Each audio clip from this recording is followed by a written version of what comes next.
Late చేయకుండా let's get in to the video. ఈ outfit ని డిజైన్ చేయడానికి 6 మీటర్స్ ఆఫ్ జార్జెట్ శారీ తీసుకున్నాం. లైనింగ్ మెటీరియల్ వచ్చేసి పాలిస్టర్ కాకుండా క్రేప్ యూస్ చేస్తాం మేము బెస్ట్ ఫినిషింగ్ రావడానికి. యోక్ పార్ట్ లో ప్యాచ్ వర్క్ డిజైన్ చేసాం కదా, దానికోసం టిష్యూ ఫ్యాబ్రిక్ తీసుకున్నాం ఎల్లో కలర్ లో విత్ బీడ్స్ వర్క్. అండ్ ఇంకా యోక్ పార్ట్ లో హ్యాంగింగ్ లేస్ యూస్ చేసాం. యోక్ పార్ట్ లో ప్యాచ్ వర్క్ కి ఇంకా బాటమ్ పార్ట్ కి యూజ్ చేసిన లేస్ వచ్చేసి 9 మీటర్స్ తీసుకున్నాం. బాటమ్ కి ప్లాజో డిజైన్ చేసాం కదా, దాని కటింగ్ చూసేద్దాం. మనం తీసుకున్న 6 మీటర్స్ జార్జెట్ శారీని సగం మడత వేసుకోవాలి, 2 మడతలు వచ్చేలా. ఒక ఫోల్డ్ వచ్చేసి 3 మీటర్స్ వస్తుంది. ఇప్పుడు ఆ 3 మీటర్స్ ఫోల్డ్ ని ఒక సైడ్ నుంచి ఇలా సమోసా ఫోల్డ్ వేసుకోవాలి. మనం సెమీ సర్కిల్ అంబ్రిల్లా కటింగ్ చేస్తాం కదా, సేమ్ అదే ఫోల్డ్ లో ఇప్పుడు ప్లాజో డిజైన్ చేస్తున్నాం మనం, లెహంగా కాకుండా. ఇలా సమోసా ఫోల్డ్ వేసిన తర్వాత వేస్ట్ లెంత్ చెక్ చేసుకోవాలి. 38 ఇంచెస్ ఇక్కడ నాకు 12 ఇయర్స్ పాపకి డిజైన్ చేస్తున్నాం. ఇప్పుడు మనం టేప్ ని ఇలా 4 ఫోల్డ్స్ చేసుకుంటే 9.5 ఇంచెస్ వస్తుంది. అలా 9.5 ఇంచెస్ డైరెక్ట్ గా మార్క్ చేయకూడదు. సమోసా ఫోల్డ్ పై నుంచి 11 ఇంచెస్ దగ్గర మ్యాచ్ అవుతుంది. 11 ఇంచెస్ దగ్గర ఇలా చూపిస్తున్న విధంగా రౌండ్ గా మార్క్ చేసుకోవాలి. వేస్ట్ మార్కింగ్ అయిపోయిన తర్వాత లెహంగా ఫుల్ లెంత్ చెక్ చేసుకోవాలి. లెహంగా ఫుల్ లెంత్ వచ్చేసి 36 ఇంచెస్. 36 ప్లస్ ఇందాక మనం సమోసా ఫోల్డ్ కి పైన 11 ఇంచెస్ ఉన్నాయి కదా, అవి యాడ్ చేసుకుంటే 47 ఇంచెస్. 47 ఇంచెస్ కి రౌండ్ గా మార్క్ చేసుకోవాలి. మనం ఇందాక వేస్ట్ మెజర్మెంట్ కి పైనుంచి 11 ఇంచెస్ దగ్గర ఒక రౌండ్ మార్క్ చేసుకున్నాం కదా, ఆ రౌండ్ దగ్గర నుంచి మార్క్ చేయకూడదు ఈ ఫుల్ లెంత్ అనేది. సమోసా ఫోల్డింగ్ కి కోన్ పాయింట్ ఉంటుంది కదా పైనుంచి, అక్కడ నుంచి 47 ఇంచెస్ మార్క్ చేస్తున్నాను నేను ఇక్కడ చూడండి. ఆ 11 ఇంచెస్ దగ్గర మార్క్ చేస్తే ఎగుడు దిగుడు వచ్చేస్తుంది, జార్జెట్ ఫ్యాబ్రిక్ కదా. చూపిస్తున్న విధంగా కరెక్ట్ గా 47 ఇంచెస్ దగ్గర రౌండ్ మార్క్ చేసుకోవాలి. ఇందాక వేస్ట్ మెజర్మెంట్ కి 11 ఇంచెస్ దగ్గర మార్క్ చేసాం కదా, ఆ 11 ఇంచెస్ దగ్గర నుంచి కిందికి 12 ఇంచెస్ దగ్గర ఒక స్ట్రైట్ లైన్ మార్క్ చేసుకుని 2.5 ఇంచెస్ చివరి నుంచి మార్క్ చేసుకోవాలి. ఎల్ షేప్ లో నేను చూపించిన విధంగా మార్క్ చేసిన ఎల్ షేప్ లో రౌండ్ లాగా మార్క్ చేసుకోండి. కట్ చేసేప్పుడు అర్థమవుతుంది మీకు. ఇక్కడ చాక్ పీస్ కూడా ఎల్లో కలరే, అందుకే మీకు సరిగ్గా అర్థం కావట్లేదు. మార్కింగ్ అంతా అయిపోయింది. మార్క్ చేసుకునే విధంగా కట్ చేసుకోవడమే. వేస్ట్ కట్ చేసిన తర్వాత ఇలా చూపిస్తున్నాను చూడండి, ఎల్ షేప్ లో ఇలా రౌండ్ గా మార్క్ చేసుకోవాలి. ఇది ప్లాజో కటింగ్ కోసం. లెహంగాకైతే ఈ కటింగ్ అవసరం ఉండదు. నేను తీసుకున్న శారీకి ఇక్కడ ఫినిషింగ్ మంచిగా రాలేదు బోర్డర్స్ దగ్గర, సో అది మంచిగా కట్ చేసుకుంటున్నాను నేను. మీకు ఫినిషింగ్ మంచిగా ఉంటే ఈ కటింగ్ అవసరం ఉండదు. లెహంగా ఫుల్ లెంత్ 47 ఇంచెస్ దగ్గర రౌండ్ మార్క్ చేసుకున్నాం కదా, ఆ రౌండ్ని జాగ్రత్తగా కట్ చేసుకోవాలి చూపించిన విధంగా. మనం ఇక్కడ శారీ తీసుకున్నాం కదా, సో ఒక సైడ్ కొంచెం జాయింట్ అయితే పడుతుంది శారీ పన్నాకి. ఆ జాయింట్ని ఇలా చూపించిన విధంగా మార్క్ చేసుకొని అటాచ్ చేసుకోవాలి. ఇలా రౌండ్గా కట్ చేసుకున్న తర్వాత మిగిలిన ఫ్యాబ్రిక్లో ఈ షేప్లో ఎక్కడ అడ్జస్ట్ అవుతుందో చూసుకొని ఆ షేప్ని అలా పరుచుకొని దాని మీద ఒక 1/2 ఇంచ్ పైకి పెట్టుకొని ఖర్చుకి చూపించిన విధంగా మార్క్ చేసుకొని కట్ చేసుకోవడమే. ఈ ప్లాజో కటింగ్ వచ్చేసి చాలా ఈజీనే అండి. మేము కూడా ఇప్పటివరకు ట్రై చేయలేదు ఇది ఎలా వస్తుందో అని చెప్పి, బట్ చాలా బాగా వచ్చింది ఫినిషింగ్ ఫస్ట్ టైం అయినా కూడా. ఏదైనా మనం ఒక కొత్త మోడల్ని ట్రై చేస్తున్నప్పుడు ఆ ఎగ్జైట్మెంటే వేరేలా ఉంటుంది కదా. నేనైతే ఏదైనా అవుట్ఫిట్ని ఇలా న్యూ డిజైన్ ట్రై చేస్తున్నప్పుడు కట్ చేసి దాన్ని స్టిచ్ చేసి అవుట్ఫిట్ ఎలా వస్తుందో చూసేంత వరకు అదే ఎగ్జైట్మెంట్లో ఉంటాను. ఇక్కడ వచ్చేసి లైనింగ్ పార్ట్ని కూడా మనం సేమ్ మెయిన్ ఫ్యాబ్రిక్ని కట్ చేసుకున్నాం కదా, అదే విధంగా కట్ చేసుకోవాలి సేమ్ మెజర్మెంట్స్తో. ప్లాజో ఫుల్ లెంత్ వచ్చేసి మెయిన్ ఫ్యాబ్రిక్ని 47 ఇంచెస్ దగ్గర తీసుకున్నాం కదా, ఇది లైనింగ్ కాబట్టి 2 ఇంచెస్ తగ్గించుకుంటే సరిపోతుంది. 45 ఇంచెస్ దగ్గర మార్క్ చేసుకుంటున్నాను నేను ఇక్కడ లైనింగ్ ఫ్యాబ్రిక్ని. స్టిచ్చింగ్ మీద కొంచెం ఐడియా ఉన్న వాళ్ళకి ఈ మోడల్స్ ఈజీగానే డిజైన్ చేయొచ్చు. ఏదైనా మన ఇంట్రెస్ట్ అండి, అంతే. మనం ఎంత ఈగర్గా ఉంటే ఆ వర్క్ అంత తొందరగా వస్తుంది మనకి. చాలా మందికి డిజైనింగ్ మీద ఇంట్రెస్ట్ ఉంటుంది, బట్ కిడ్స్ ఉండడం ఆర్ వేరే ఏదైనా రీజన్స్ వల్ల బయటకు వెళ్ళి స్టిచ్చింగ్ నేర్చుకోలేరు. బట్ ఆ ఫీలింగ్ అలానే ఉండిపోతుంది, అబ్బా నేను కూడా అప్పట్లో నేర్చుకుని ఉంటే బాగుండేది అన్నట్లు. మనకు ఇంట్రెస్ట్ అనేది ఉండాలండి, అంతే. మనం ఎప్పుడైనా ఏ వర్క్ అయినా నేర్చుకోవచ్చు. ఐ మీన్ ఏ ఏజ్ లో అయినా ఏ వర్క్ మీదైనా ఇంట్రెస్ట్ ఉంటే మనం ఈజీగా నేర్చుకోవచ్చు. ఇప్పుడైతే యూట్యూబ్ చాలా హెల్ప్ చేస్తుంది అలాంటి ఏదైనా మీకు ఇంట్రెస్ట్ ఉన్న వర్క్ నేర్చుకోవాలి అంటే. ఇక్కడ ప్లాజోకి మెయిన్ ఫ్యాబ్రిక్ ని ఏ విధంగా కట్ చేసుకున్నామో లైనింగ్ ని కూడా అదే విధంగా కట్ చేసుకోవాలి. అందుకే నేను మళ్ళీ సెపరేట్ గా ఎక్స్ప్లెయిన్ చేయడం లేదు. యాక్చువల్లీ ఈ వీడియో షూట్ చేసి చాలా డేస్ అయితే అవుతుందండి, నియర్లీ 1 మంత్ అవుతున్నట్లుంది. Cutting and stitching full video చేయాలి అంటే చాలా టైం టేకింగ్ ప్రాసెస్ అండి. కటింగ్ అండ్ స్టిచ్చింగ్ నీట్ గా ఎక్స్ప్లెయిన్ చేయాలి కదా ఎవ్రీ పాయింట్. మెయిన్లీ నా డిజైన్స్ వచ్చేసి అన్ని క్లియర్ గా ఉంటాయండి. నేను ఏది ఎక్స్ప్లెయిన్ చేసినా చాలా క్లియర్ గా ఎక్స్ప్లెయిన్ చేయడానికి ట్రై చేస్తాను. ఎందుకంటే మనం ఒక model cutting and stitching share చేస్తున్నాము అంటే వ్యూవర్స్ కి ఆ కటింగ్ అండ్ స్టిచ్చింగ్ ఈజీగా అర్థం అవ్వాలి. ఇప్పుడు ప్లాజో ప్యాంట్ కి మనం lining and main fabric cut చేసుకున్నాం కదా, ఇది వచ్చేసి ప్లాజో ప్యాంట్ కి పైన బెల్ట్ కోసం కట్ చేస్తున్నాను. 4.5 ఇంచెస్ తీసుకున్నాను. విడ్త్ వచ్చేసి, లెంత్ వచ్చేసి మన వేస్ట్ సైజ్ ని బట్టి తీసుకోవాలి. బెల్ట్ కోసం లైనింగ్ ఫ్యాబ్రిక్ ని ఎంతైతే కట్ చేసుకున్నామో మెయిన్ ఫ్యాబ్రిక్ ని కూడా అలానే కట్ చేసుకోవాలి. ఇక్కడతో మన బాటమ్ ప్లాజో ప్యాంట్ కటింగ్ అయితే అయిపోయింది. నెక్స్ట్ యోక్ పార్ట్ కటింగ్ చూసేద్దాం.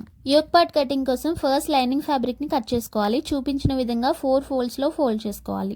ఇక్కడ వచ్చేసి నేను యోక్ పార్ట్ మెజర్మెంట్స్ రాస్తున్నాను చూడండి. నేనైతే ఇలా డిఫరెంట్ మోడల్స్ ట్రై చేస్తున్నప్పుడు లైనింగ్ మీదనే ఇలా మెజర్మెంట్స్ అన్ని రాసేసుకుంటాను. సో దాట్ కన్ఫ్యూజ్ అవ్వకుండా ఉంటాము.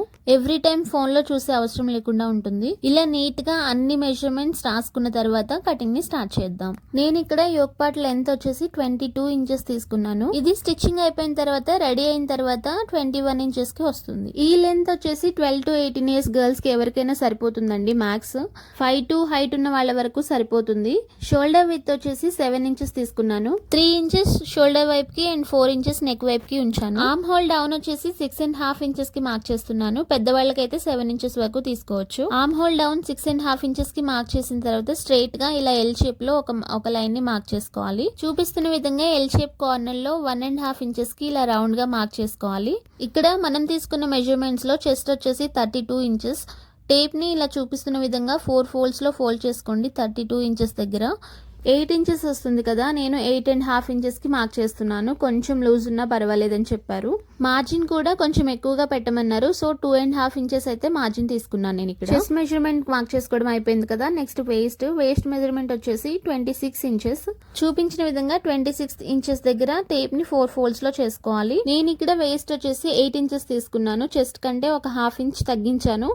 ఎందుకు అంటే నేను స్టిచ్ చేసేప్పుడు ఈ యోక్ పార్ట్ కి ఫ్రంట్ అండ్ బ్యాక్ కూడా డాట్స్ వేస్తాను. సో ఫిట్టింగ్ వస్తుంది కదా మధ్యలో, అందుకని 26 ఇంచెస్ వేస్ట్ కరెక్ట్ గా పెడితే మనకి టైట్ అయిపోతుంది.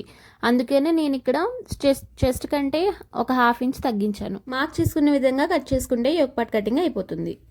నెక్ దగ్గర ఇంకా వేస్ట్ కర్వ్ తిరిగే దగ్గర చూపించిన విధంగా టక్స్ ఇచ్చుకుంటే మనకి ఫిట్టింగ్ స్టిచ్ వేసినప్పుడు ఈజీగా ఉంటుంది. యోక్ పార్ట్ కటింగ్ అంతా అయిపోయిన తర్వాత ఇలా లాస్ట్ లో ఒక 1/2 ఇంచ్ పైకి తీసుకుంటే రౌండ్ నీట్ గా వస్తుంది.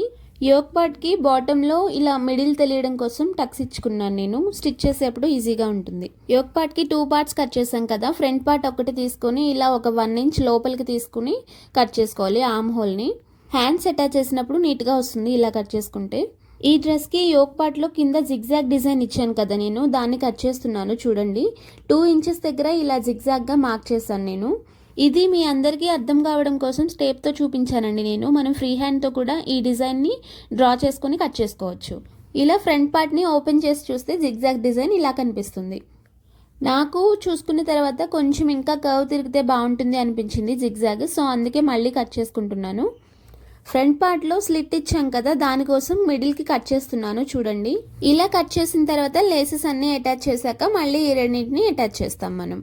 ఇలా ఫ్రంట్ పార్ట్ డిజైన్ కట్ చేసిన తర్వాత పైకి వస్తుంది కదా ఆ సైడ్స్ కూడా రౌండ్ గా తీసుకుంటున్నాను. బ్యాక్ పార్ట్ ని కూడా బ్యాక్ పార్ట్ మీద ఫ్రంట్ పార్ట్ వేసి ఇలా రౌండ్ తీసుకోవాలి. లైనింగ్ పార్ట్ ని ఎలా అయితే కట్ చేసుకున్నామో లైనింగ్ పార్ట్ ని వేసేసి మెయిన్ ఫ్యాబ్రిక్ ని కూడా అలానే కట్ చేసుకోవాలి. ఫ్రంట్ అండ్ బ్యాక్ పార్ట్స్ కూడా ఇలానే లైనింగ్ ని మెయిన్ ఫ్యాబ్రిక్ మీద వేసుకొని ఇలా చూపించిన విధంగా కట్ చేసుకోవాలి. Front and back parts cut చేయడం అయితే అయిపోయింది ఇక్కడితో. నేను తీసుకున్న శారీ వచ్చేసి 60 గ్రామ్ జార్జెట్ 6 మీటర్స్ అని చెప్పాను కదా. బాటమ్ కోసం ప్లాజో ఇంకా యోక్ పార్ట్స్ 2 కట్ చేసిన తర్వాత నాకు ఈ ఫ్యాబ్రిక్ అయితే మిగిలింది శారీలో. సో దీంతో నేను డిజైనర్ దుపట్టాని డిజైన్ చేస్తున్నాను చూడండి. ఇక్కడ ఈ మిగిలిన ఫ్యాబ్రిక్ విడ్త్ వచ్చేసి 20 ఇంచెస్, ఇంకా లెంత్ వచ్చేసి 2 మీటర్స్ వరకు మిగిలిందండి నాకు. మనం మిగిలిన ఫ్యాబ్రిక్తోనే దుపట్టాని ఇలా అడ్జస్ట్ చేసుకోవచ్చు. ఈ డ్రెస్కి ఇలా yoke part and palazzo pant stitch చేసి వదిలేయడం కంటే ఇలా దుపట్టాని డిజైన్ చేస్తే నిజంగానే రెడీమేడ్ లుక్ వచ్చిందండి. దుపట్టా కటింగ్ కూడా అయిపోయిన తర్వాత హ్యాండ్స్ కోసం ఇలా చూపించిన విధంగా 2 ఫోల్డ్స్ లో ఫోల్డ్ చేసుకోవాలి ఫ్యాబ్రిక్ ని. ఆ తర్వాత 13 ఇంచెస్ లెంత్ తీసుకొని విడ్త్ వచ్చేసి ఒక సైడ్ 7 ఇంచెస్ అండ్ ఇంకొక సైడ్ 4 ఇంచెస్ తీసుకొని ఇలా చూపించిన విధంగా ట్రయాంగిల్ షేప్ లో కట్ చేసుకోవాలి. నేను ఇక్కడ డిజైనర్ హ్యాండ్ స్టిచ్ చేశాను కదా, దానికోసం ఇలా కట్ చేసుకోవాలండి. ఒక హ్యాండ్ ని కట్ చేసుకున్న తర్వాత ఆ హ్యాండ్ రిఫరెన్స్ తో ఇంకొక హ్యాండ్ ని కూడా ఇలా చూపించిన విధంగా కట్ చేసుకుంటున్నాను. మనం ఇప్పుడు కట్ చేసిన ఈ 2 హ్యాండ్స్ వచ్చేసి పైన లేయర్ వస్తుందండి. నేను ఎక్కడైతే లేస్ అటాచ్ చేశానో దానికి ఇలా వస్తుంది. ఆ 1 లేయర్ పెట్టి వదిలేకుండా లోపల నేను హ్యాండ్స్ ఇచ్చాను. దానికోసం ఇక్కడ షార్ట్ హ్యాండ్స్ ని కట్ చేస్తున్నాను చూడండి. 3.5 ఇంచెస్ తీసుకున్నాను. లెంత్ వచ్చేసి నార్మల్ హ్యాండ్ ఎలా కట్ చేసుకుంటామో అలా కట్ చేశాను. చాలా షార్ట్ గా ఉంటుందండి. ఈ స్లీవ్ అయితే లోపల కనిపించదు మనకి. దానికి లైనింగ్ పార్ట్ ని కట్ చేసుకుని మెయిన్ పార్ట్ ని కూడా ఇలా చూపించిన విధంగా కట్ చేసుకుంటున్నాను. సో ఇక్కడితో మన డ్రెస్కి బాటమ్ పార్ట్ ప్లాజో, ఇంకా యోక్ పార్ట్ అండ్ ఇంకా హ్యాండ్స్ అన్ని కట్ చేసుకున్నాము. బట్టాతో సహా క్లియర్గా ఎక్స్ప్లెయిన్ చేశాను అనుకుంటున్నాను కటింగ్ని. సో స్టిచ్చింగ్ వచ్చేసి నెక్స్ట్ వీడియోలో పోస్ట్ చేస్తానండి, ఎందుకంటే చాలా లెంతీ అయిపోయేలా ఉంది వీడియో వచ్చేసి. ఈ స్టిచ్చింగ్ కూడా చాలా టైం అయితే పడుతుందండి. మనం కొంచెం డిజైనర్గా మోడల్స్ పెట్టాం కదా యోక్ పార్ట్కి, సో అదే ఎక్కువ టైం తీసుకుంటుంది. సో నెక్స్ట్ వీడియోలో అయితే క్లియర్గా స్టిచ్చింగ్ని కూడా ఎక్స్ప్లెయిన్ చేస్తాను. సో అంతవరకు మన వీడియోస్ మీకు నచ్చుతున్నాయి అనుకుంటే ప్లీజ్ కన్సిడర్ సబ్స్క్రైబింగ్ అండి. ఈ కటింగ్ అండ్ స్టిచ్చింగ్ వీడియోస్ చాలా టైం అయితే తీసుకుంటాయండి. కటింగ్ అండ్ స్టిచ్చింగ్ కూడా వీడియో షూట్ చేస్తూ చాలా క్లియర్ గా ఎక్స్ప్లెయిన్ చేయాల్సి ఉంటుంది కదా. సో అందుకే మీరు సబ్స్క్రైబ్ చేసుకుని వ్యూస్ ఎక్కువ వస్తుంటేనే మనకి వీడియోస్ పోస్ట్ చేయడానికి ఇంట్రెస్ట్ వస్తుంది, ఒక మోటివేషన్ అనేది ఉంటుంది. మనం చూపించే డ్రెస్ మోడల్స్ కానీ, డిజైన్స్ కానీ, ఆర్ ఇంకా వ్లాగ్స్ కానీ మీకు కొంచెమైనా యూజ్ అవుతాయి అనుకుంటే మీరు సబ్స్క్రైబ్ చేసుకోవడానికి కన్సిడర్ చేయండి తప్పకుండా. ముందు వీడియోస్లో ఇంకా ఇన్ఫర్మేషన్ ఎక్కువ షేర్ చేయడానికి ట్రై చేస్తాము. ఈ వీడియో మీరు ఇక్కడి వరకు చూసారు అంటే తప్పకుండా మా ఛానల్ని సబ్స్క్రైబ్ చేసుకుని సపోర్ట్ చేస్తారు అనుకుంటున్నాను. అవుట్ఫిట్ అంతా రెడీ అయిన తర్వాత ఎలా ఉందో లాస్ట్ లో పిక్ యాడ్ చేస్తున్నాను, చూసేయండి. Thank you for watching this video. See you in the next video. Bye.